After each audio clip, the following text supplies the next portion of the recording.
ఈడానా మన అమ్మాయిని లేపుకెళ్ళిపోయినోడికి హెల్ప్ చేసింది. లాస్ట్ కాల్ ఈడిదే ఉంది. అంకుల్ నిజంగా వాళ్ళు ఎక్కడికి వెళ్ళారో నాకు తెలియదు అంకుల్. నిన్న రాత్రి నేను ఫారెన్ టూర్ అదే యూట్యూబ్ చూస్తుంటే ఫోన్ చేసి 3,000 కావాలన్నాడు అంకుల్. నా దగ్గర ఉన్న లోన్ యాప్ లో 300 తీసాడికి ఫోన్ పే చేశాను అంకుల్. ఎల్లారా ఇచ్చేస్తాను అన్నాడు, ఇప్పుడు ఫోన్ ఎత్తట్లేదు. ఆడెందుకు ఎత్తాడ్రా? వాడు పంప్ చేసి నాటకాలు ఆడుతున్నావు. నీ మక్కలు ఇరిగిపోతాయి వాళ్ళ. అంకుల్ వాళ్ళు నిజంగా ఎక్కడికి వెళ్ళారో నాకు తెలియదు అంకుల్.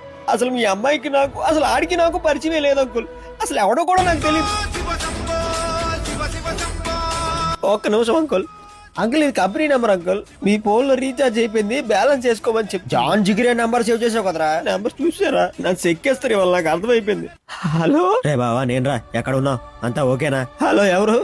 నాకేం లోన్ వద్దు, నా దగ్గర సివిల్ కూడా లేదు, మొత్తం పోయింది. రే ఏంద్రా అట్లా మాట్లాడతావు? మీ చెల్లి మాట్లాడుతుందా? నీతో ఒకసారి మాట్లాడు. చెల్లా, మా అమ్మకి నేను ఒక్కడనే కొడుకునరా, వదిలేండిరా ప్లీజ్ రా, మీకు దండం పెడతాను రా, కాల్ కూడా వరికిపోతున్నాయి. అనియా చాలా థ్యాంక్స్ అనియా, నీ వల్లే మీ ఇద్దరం కలిసాం. ఆ అమ్మాయి నీ పక్కే చూస్తుందిరా, నువ్వు వీడికి చెప్పకపోతే మా ఇద్దరు లవ్ స్టార్ట్ అయ్యేదే కాదు.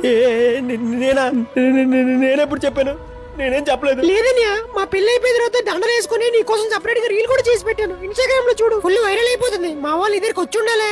వచ్చారు. ఓ పచ్చికారం ముద్ద, ఓ ఎండుకారం ముద్ద, ఓ గాజు పెంకుల ముద్ద. అనుకునే